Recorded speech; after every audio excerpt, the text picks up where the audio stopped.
একজন অত্যন্ত ক্ষমতাবান রাজপুত্র, যিনি ক্ষমতার দাপটে কাউকে ফাঁসি দিচ্ছেন তো কাউকে দিচ্ছেন সোনার পদক, কাউকে দিচ্ছেন পদোন্নতি, আবার ক্ষুধার্ত বঞ্চিত শিশু কিশোরদের রক্তে আলপনাইকে চলেছেন রাজপথে। শুধু ইতিহাস জুড়ে নয়, বরং আমাদের চারপাশে এমন অসংখ্য উদাহরণ রয়েছে যেখানে একজন রাজপুত্র, একজন মন্ত্রী কিংবা একজন আমলা, একজন রিং লিডার কিংবা রাজার প্রিয়পাত্র একজন সামান্য দাসীও হয়ে ওঠেন অত্যন্ত ক্ষমতাবান।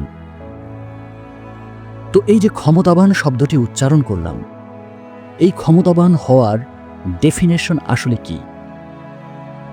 একজন মানুষ ঠিক কোন মুহূর্তে ক্ষমতার মালিক হয়ে ওঠেন, আর ঠিক কখন তার ক্ষমতা নিঃশেষ হয়ে তিনিও আমার আপনার মতোই একজন সাধারণ মানুষে পরিণত হন? সহজ কথা, যায় না বলা সহজে। আর তাই আপনাদের একটু নিয়ে যাচ্ছি ক্ষমতা আসলে কি সে বিষয়ে আমাদের জগতের বিজ্ঞ দার্শনিকদের মতামতের কাছে।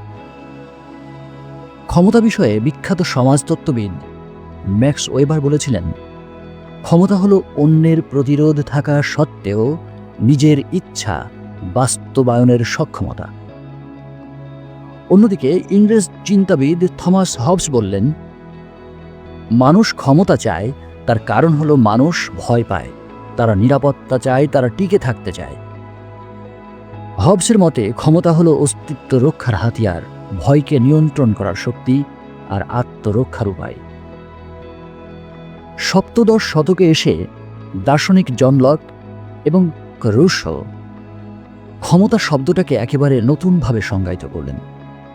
সে সময়ের চার্চ এবং রাজাদের বিরামহীন অন্যায় দেখে দেখে খ্রিস্টীয় রাজনৈতিক ধর্মতত্ত্বের বিরুদ্ধে তারা ঘোষণা করলেন, ক্ষমতা ঈশ্বর বা রাজা থেকে আসে না, ক্ষমতার প্রকৃত উৎস হল জনগণের সম্মতি। জনগণই সব ক্ষমতার মালিক। তাদের মতে ক্ষমতা জন্ম নেয় সামাজিক চুক্তির মধ্য দিয়ে, ক্ষমতা টিকে থাকে নৈতিক বৈধতার উপর, এবং ক্ষমতা কার্যকর হয় জনতার সম্মিলিত ইচ্ছে দ্বারা। তারা বললেন, শাসকের ক্ষমতা তখনই বৈধ যখন জনগণ তাকে বৈধতা দেয়, আর যখন কোনো শাসক জনগণের সম্মতি হারায় তখন সেই ক্ষমতাও তার নৈতিক অধিকার হারিয়ে ফেলে। এভাবেই জন লক এবং রুশো ক্ষমতাকে মধ্যযুগের রাজতান্ত্রিক এবং ঐশ্বরিক ধারণা থেকে বের করে এনে জনগণ কেন্দ্রিক এবং গণতান্ত্রিক ধারণায় রূপান্তর করেছিলেন। পরবর্তীতে কার্ল মার্কস অবশ্য অন্যভাবে বললেন। তিনি বললেন, ক্ষমতা হলো অর্থনৈতিক আধিপত্য। যাদের কাছে সম্পদ আছে, যাদের টাকা আছে, তারাই ক্ষমতার মালিক। ক্ষমতা হলো অর্থনীতির প্রতিফলন। জার্মান দার্শনিক ফ্রেডরিক নিৎসে আবার অন্য কথা বললেন। তিনি বললেন, ক্ষমতা শুধু রাজনৈতিক কিংবা অর্থনৈতিক নয়, এটি মানুষের ভেতরের এক অন্তর্গত চালিকা শক্তি, একটা এজেন্সি। তবে বিংশ শতাব্দীতে এসে ক্ষমতা শব্দটির সবচেয়ে গভীর এবং প্রভাবশালী ব্যাখ্যাটি দিয়েছেন ফরাসি দার্শনিক মিশেল ফুকো। ফুকোর মতে ক্ষমতা কোনো একক শক্তি, রাষ্ট্র বা শাসকের হাতে সীমাবদ্ধ নয়। তিনি বললেন, ক্ষমতা হলো একটা জাল বা নেটওয়ার্ক, যা সমাজের সর্বত্র ছড়িয়ে রয়েছে। তিনি বললেন, কোনো একটা জনপদের সংস্কৃতি এবং সামাজিক রীতিনীতি এবং গণমাধ্যমের ভেতরেই ক্ষমতার বসবাস, এবং সবচেয়ে গুরুত্বপূর্ণভাবে জ্ঞান এবং প্রজ্ঞার ভেতরেই রয়েছে ক্ষমতার উৎস। ফুকোর দৃষ্টিতে ক্ষমতা তৈরি হয় সম্পর্ক এবং পারস্পরিক যোগাযোগের মধ্য দিয়ে। তবে এত সব ব্যাখ্যা আর মতামতের মাঝে একটা মৌলিক প্রশ্ন আমায় বারবার আঘাত করে চলে। ক্ষমতা, এই শব্দটি কি আসলে কোনো পজিটিভ শব্দ, নাকি সেটি নেগেটিভ অনুভূতির বাহক? ক্ষমতা আসলে কি? এটা কি বল প্রয়োগ, নাকি অর্থনৈতিক নিয়ন্ত্রণ? এটা কি ভাষা ও চিন্তার আধিপত্য, নাকি মানুষের মন জয় করার শক্তি? সত্যি বলতে কি জানেন, ক্ষমতা আসলে আনুগত্যের নিয়ন্ত্রণ।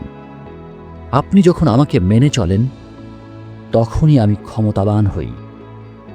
10 জন মানুষ যখন আমাকে মেনে চলে, আমি আরও বেশি ক্ষমতাবান হয়ে উঠি, আর লক্ষ লক্ষ মানুষ যখন আমার অনুগত হয়, আমি হয়ে উঠি প্রবল ক্ষমতার অধিকারী। একজন জেনারেল শক্তিশালী কারণ অফিসারগণ তার অনুগত। একজন অফিসার ক্ষমতাবান কারণ অধীনস্থ কর্মকর্তা এবং কর্মচারীগণ তাকে মেনে চলেন। জনগণের আনুগত্যই রাজনীতির ক্ষমতা। আর সরকারের ক্ষমতা কিন্তু দাঁড়িয়ে থাকে রাষ্ট্রযন্ত্রের প্রতিষ্ঠান এবং বাহিনীগুলো সেই সরকারের অনুগত রয়েছে কিনা তার উপর।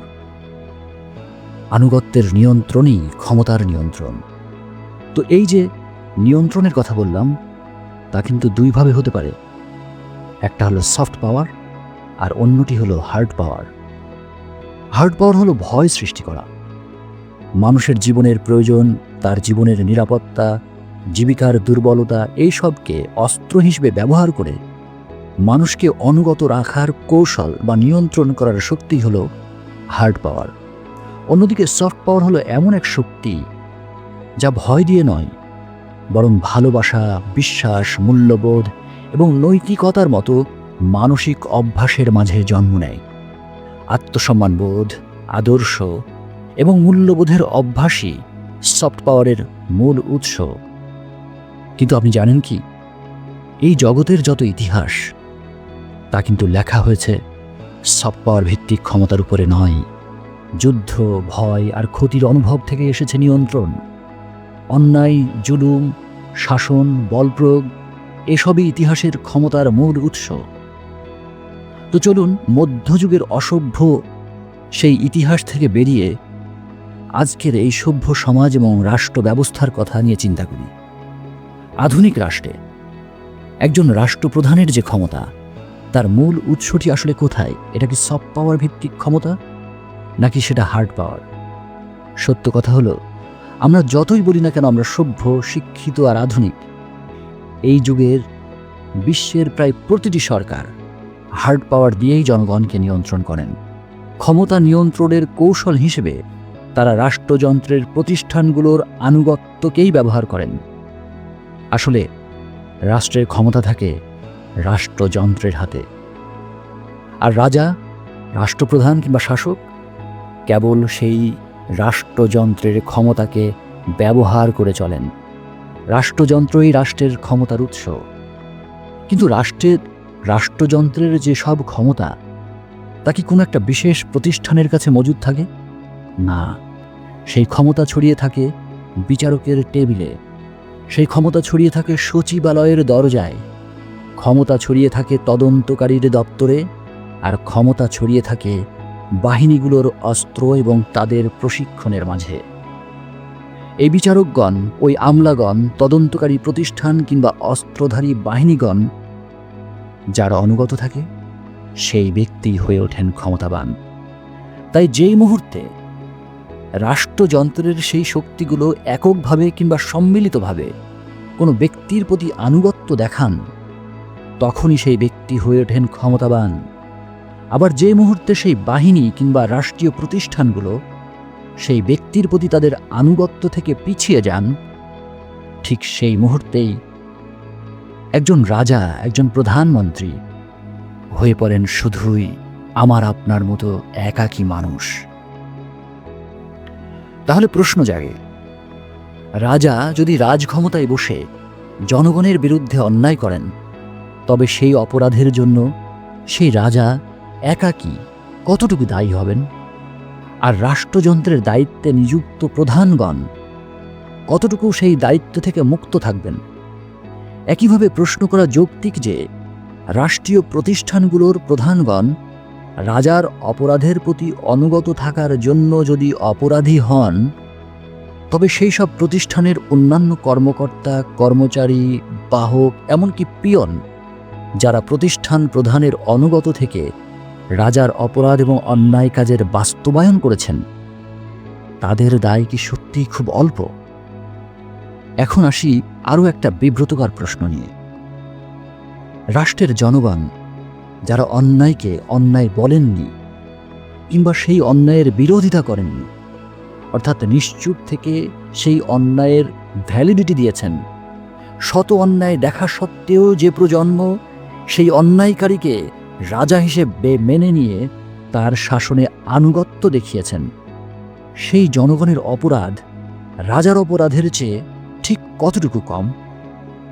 বলুন তো, বন্য হিংস্র প্রাণী অন্যায় করবে, এটাই তো স্বাভাবিক, রাইট? কিন্তু বাড়ির মালিকগণ যদি নিজেদের রক্ষা করার ব্যবস্থা না করে বন্য প্রাণীর প্রতি অনুগত হয়ে থাকেন, তবে দোষ অপরাধ আসলে কার? আচ্ছা বলুন তো, আমরা এই বাংলাদেশের জনগণ আজও আমরা কি নিজেদের রক্ষা করার সামর্থ্য অর্জন করেছি? আমরা কি অন্যায়ের বিরুদ্ধে তেমনভাবে সচেতন হয়েছি, কিংবা যেমন শক্তি অর্জন করলে বন্য প্রাণীরা ভয়ে অন্যায় করার সাহস করবে না, তেমনভাবে ঐক্যবদ্ধ হতে পেরেছি? যদি না হয়, তবে কোন অনিবার্য ভবিষ্যতের প্রতীক্ষা করা উচিত আমাদের?